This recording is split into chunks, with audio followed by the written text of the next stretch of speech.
Olá pessoal, tudo bem? Eu sou o professor Juliano, professor de arte. Essa aula a gente vai fazer uma retomada dos conteúdos estudados no primeiro trimestre.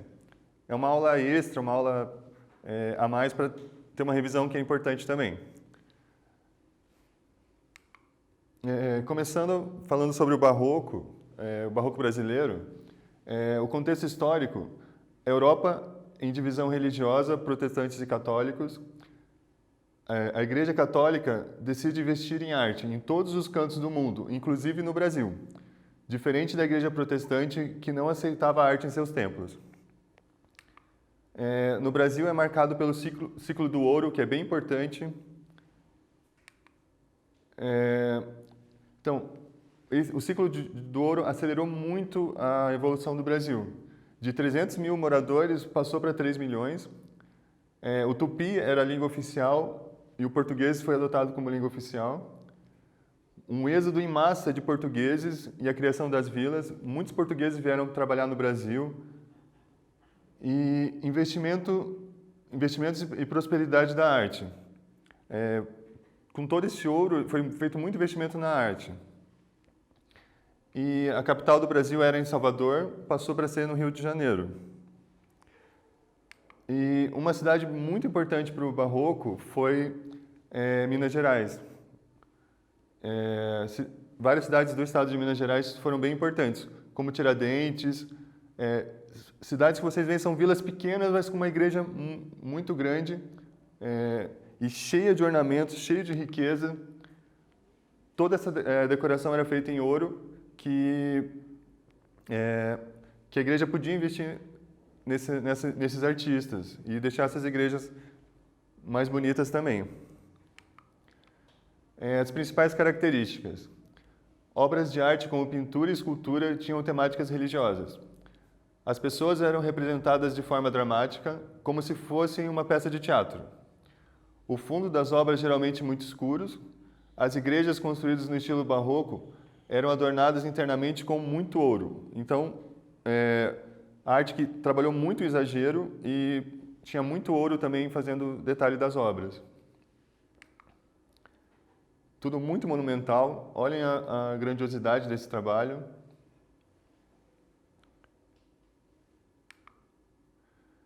Os principais artistas. A gente pode destacar dois artistas bem importantes para o Barroco, que é o Antônio Francisco Lisboa, conhecido como Aleijadinho.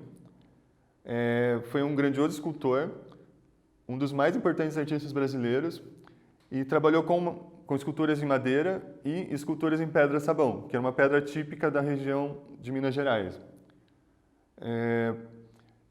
Também o mestre Taíde da pintura, pintor de afresco dentro das igrejas barrocas brasileiras. Eu vou falar um pouquinho mais sobre o Aleijadinho. Ele, além de escultor, era arquiteto também. Então, ele construiu igrejas, construiu prédios e fez todo esse detalhe dos entalhes na obra dele. Ele é chamado de Aleijadinho porque ele teve um problema de saúde muito grande. Uma doença parecida com a lepra, que fez ele ter os movimentos muito limitados, e principalmente nas mãos. E o escultor trabalha muito com as mãos, então, mesmo com todos esses problemas de saúde, ele continuou trabalhando até o fim da vida. E a escultura exige muito esforço físico, mas ele chegou uma época que ele já estava bem famoso, ele pôde contratar ajudantes para ajudar na parte mais pesada, mas ele que colocava a mão na massa mesmo.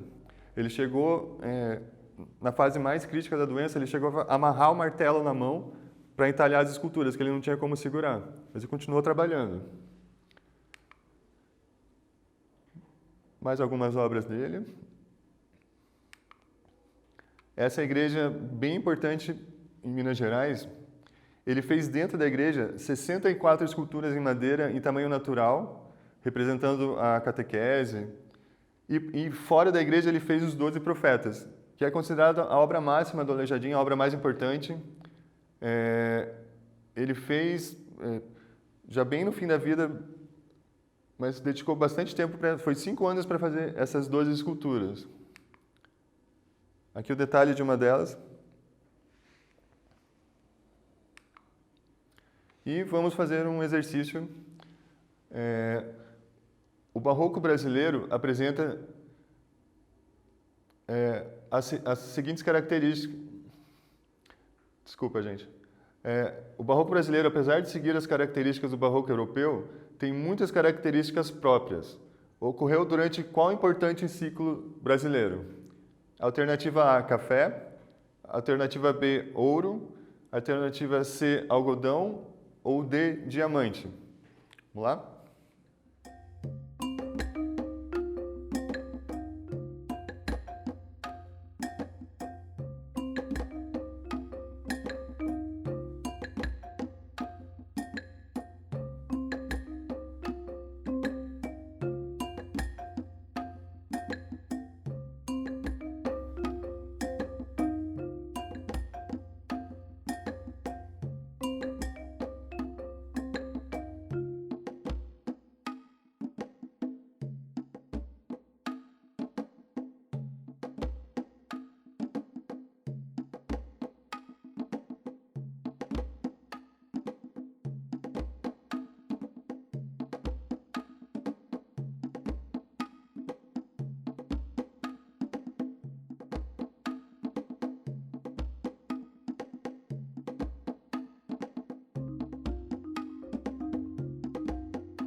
Então, pessoal, qual que é o importante ciclo que o barroco brasileiro participou? Alternativa correta, alternativa B, o ciclo do ouro. O ouro foi o ciclo que marcou o barroco aqui no Brasil. Mais um exercício. Escreva um texto em no mínimo 5 linhas sobre as principais características do barroco brasileiro. Aproveitem o resumo que vocês fizeram. Vamos lá?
Então, pessoal, esses exercícios são sempre bons vocês terem essas anotações que vai ajudar vocês a estudar.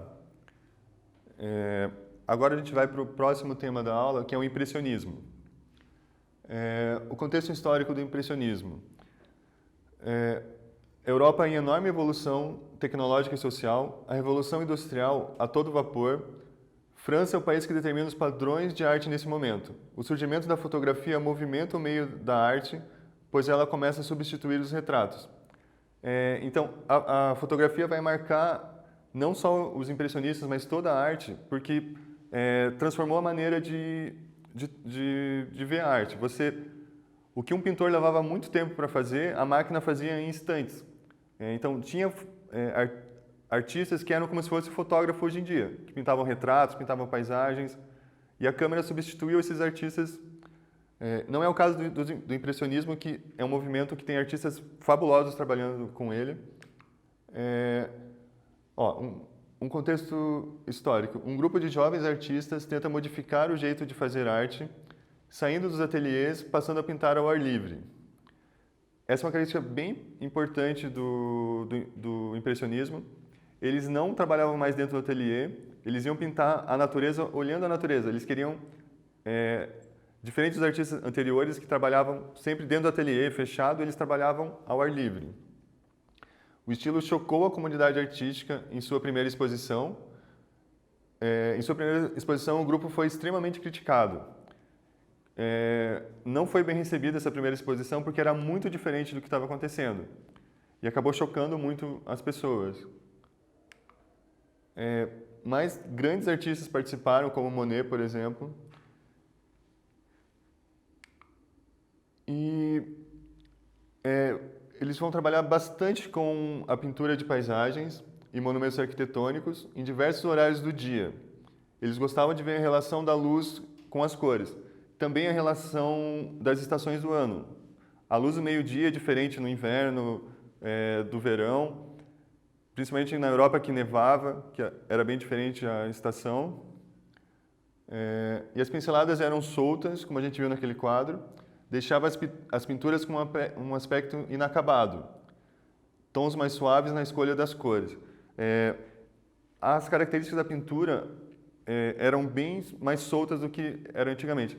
Como eles não tinham que seguir mais o realismo, entre aspas, a naturalidade, eles podiam se soltar disso. Então, eles foram fazer uma arte bem diferente.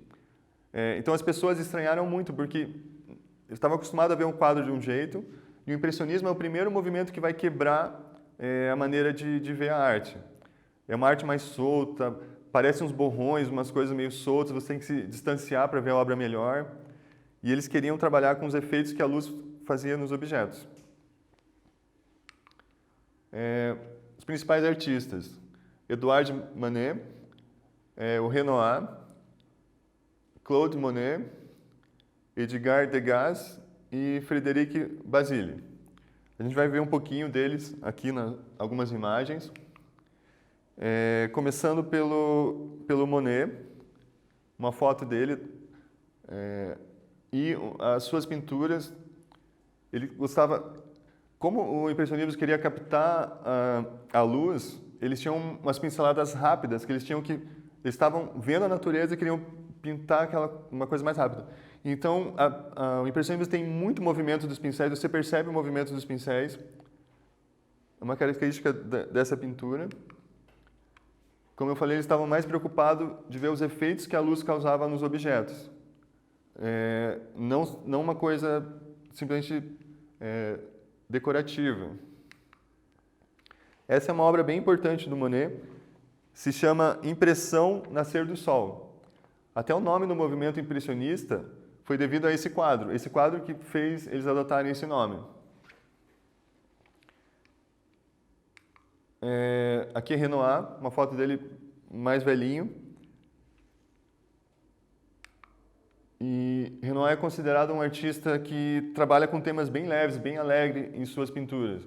Ele não vai trazer crítica social, não vai trazer os problemas da sociedade, ele está pensando em fazer uma coisa mais alegre, mais solta. Então ele vai pintar muito essas festas, esses eventos sociais.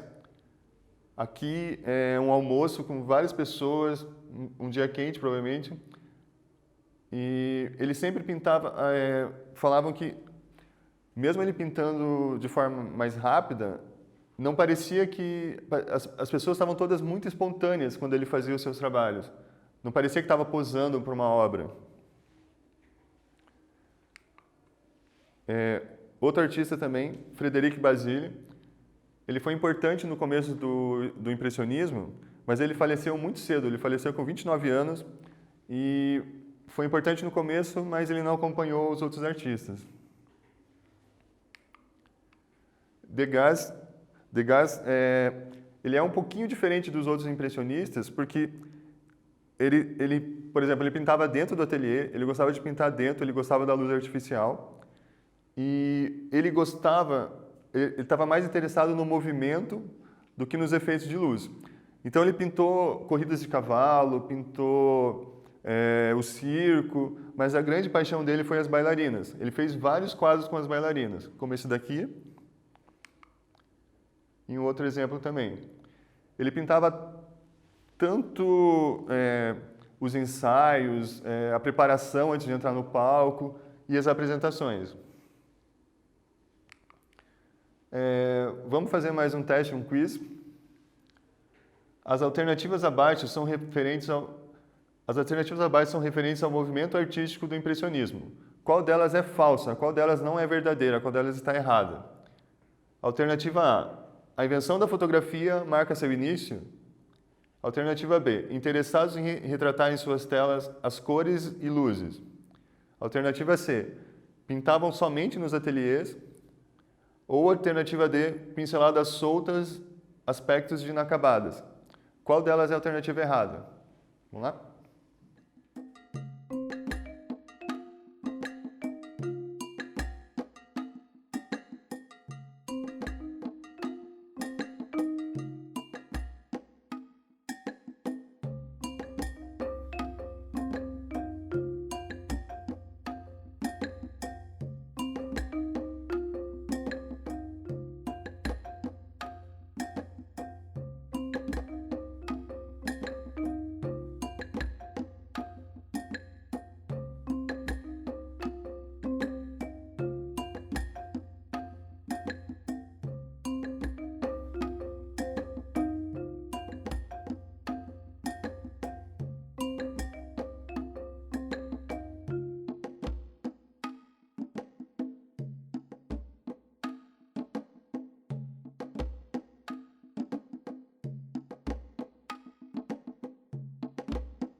Então, gente, qual alternativa está errada a respeito do impressionismo? Alternativa C, pintavam somente nos ateliês. É totalmente o contrário. Os impressionistas eles queriam pintar fora do ateliê, queriam pintar a natureza como ela realmente é. Então, alternativa C, errada. Mais um exercício agora. Vou pedir para vocês escreverem um texto em no máximo 5 linhas, listando as principais características do movimento impressionista. Vamos lá?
Então, pessoal, as principais características do impressionismo.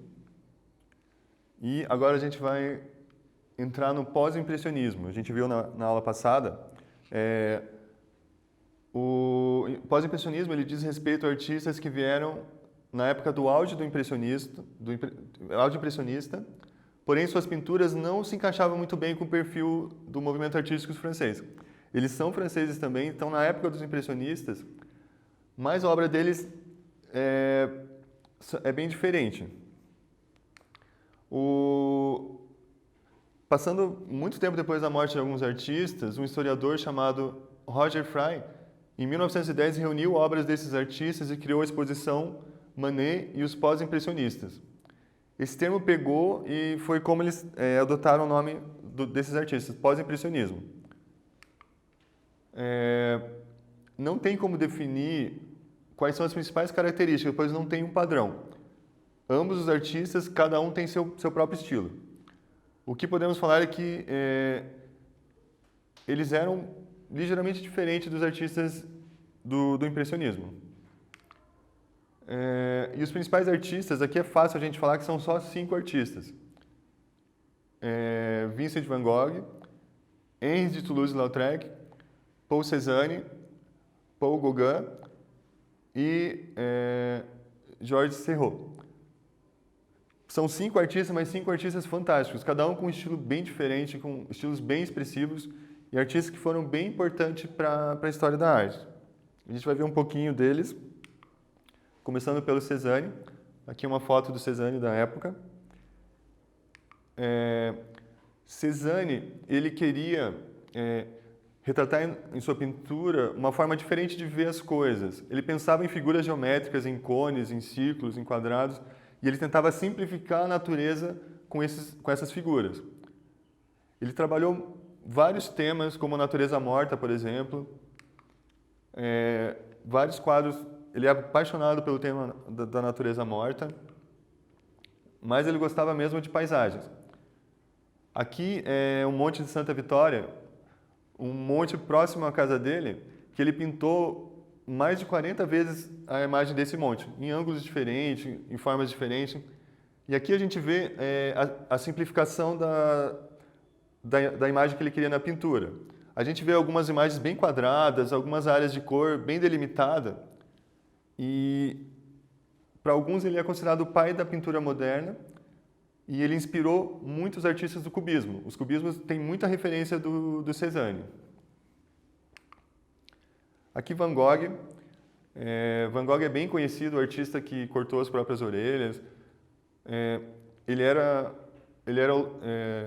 holandês, mas morou muito tempo na França.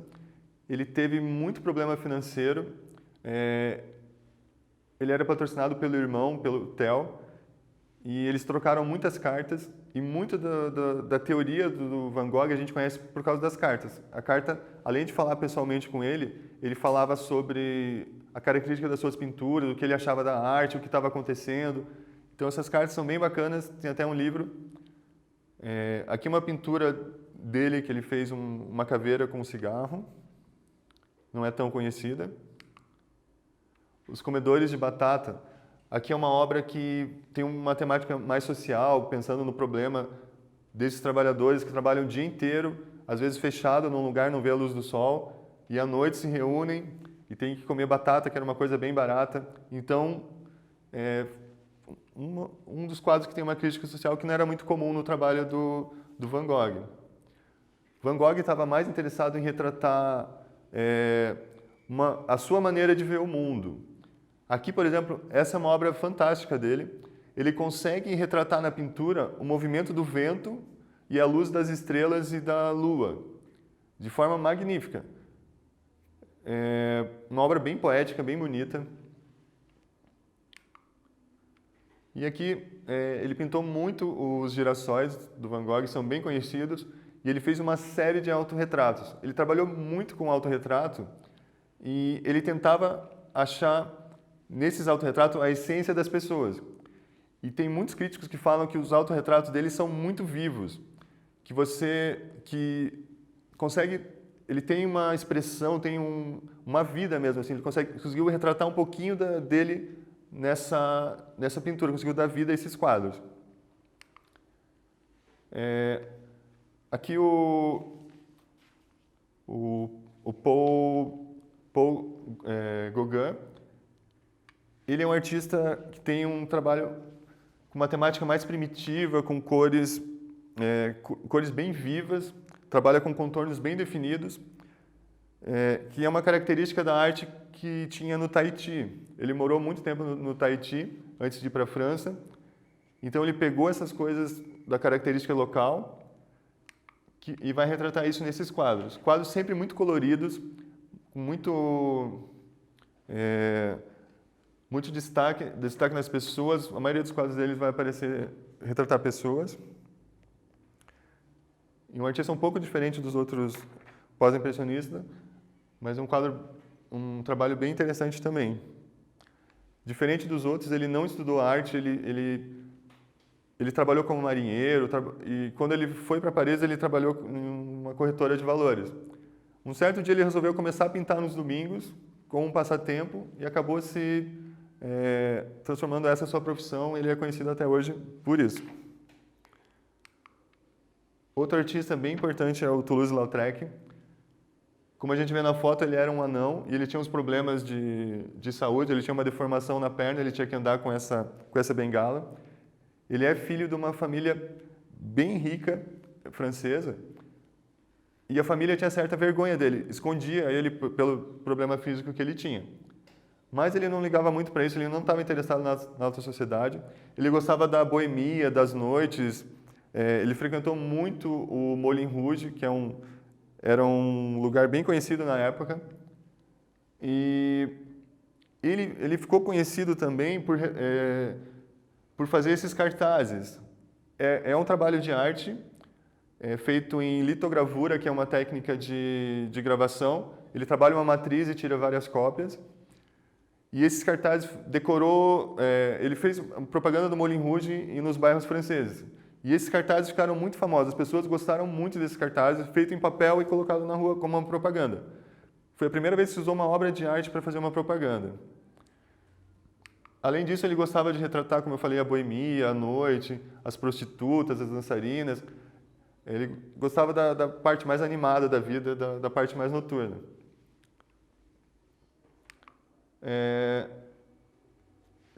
Serrault, agora a gente vai ver.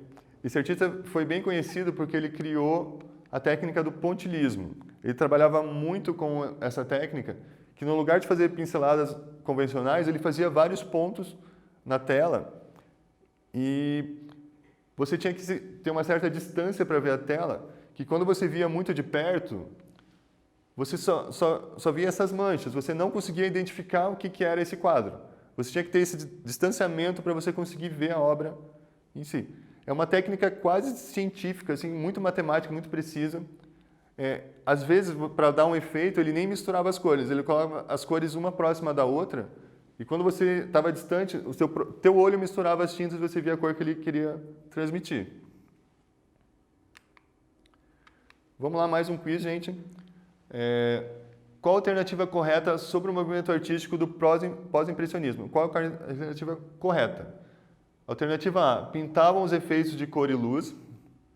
Alternativa B, 5 artistas diferentes unidos pela época em que viveram. Alternativa C, primeiras obras abstratas. Ou alternativa D, temática religiosa, expressões exageradas. Vamos lá, gente?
Então, gente, acertaram a alternativa sobre o movimento pós-impressionista, qual está certa?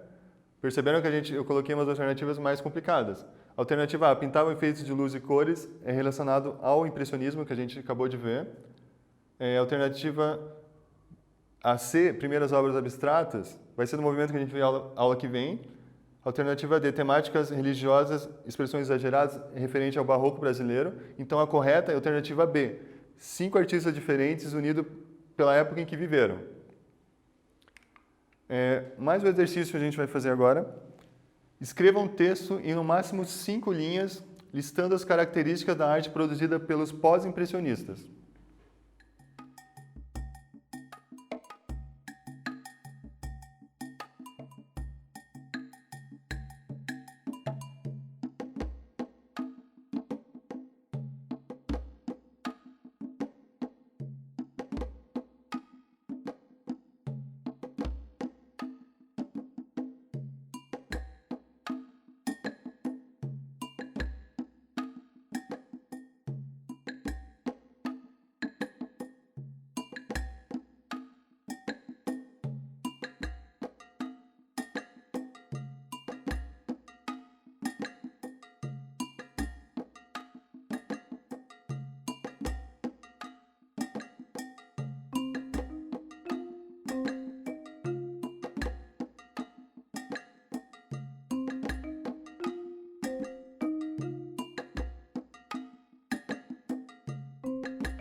Então, gente, principais características do pós-impressionismo. É bom listar, você tem um resuminho. Para fechar a aula, mais um exercício aqui. Analise as duas obras a seguir, faça uma comparação entre impressionismo e pós-impressionismo, impondo as características dessas obras e anotando em seu caderno. Depois numere qual delas pertence a qual período artístico. A, impressionismo, B, pós-impressionismo. A obra são essas duas aqui. Quero que vocês listem a característica de cada uma e tentem associar qual delas é do impressionismo e qual é do pós-impressionismo. Vou deixar aqui para vocês terem a frase enquanto fazem o exercício. Vamos lá, gente?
Então, gente, qual das duas obras... aqui temos a obra do impressionismo e aqui a obra do pós-impressionismo. Reconhece o Van Gogh? Então, o que aprendemos hoje? Fizemos uma revisão, principais características dos movimentos artísticos, e os principais artistas do Barroco brasileiro, do Impressionismo e do Pós-Impressionismo. Então é isso, gente. Agradeço a todos pela aula e aproveitem esse finalzinho.